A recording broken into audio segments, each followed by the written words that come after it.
আমি দেখা করতে চাই না। তোমার জীবনে কি অন্য কোনো ছেলে আছে? নাম কি?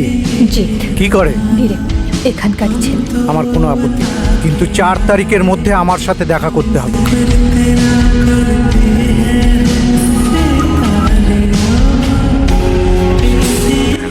তোমার এই মাসের 7 তারিখে আসার কথা ছিল না? আসার তো কথা ছিল, কিন্তু এখন তো কাজ পড়ে গেছে। নতুন কাকে পেয়েছিস বল। কি? না না, তুই বল না, নতুন কাকে পেয়েছিস? কোন সুন্দরী মডেল? আবার শুরু হলো। কি বললে তুমি? ঠিক আছে, আমি রাখতে চাই। আচ্ছা রাখো।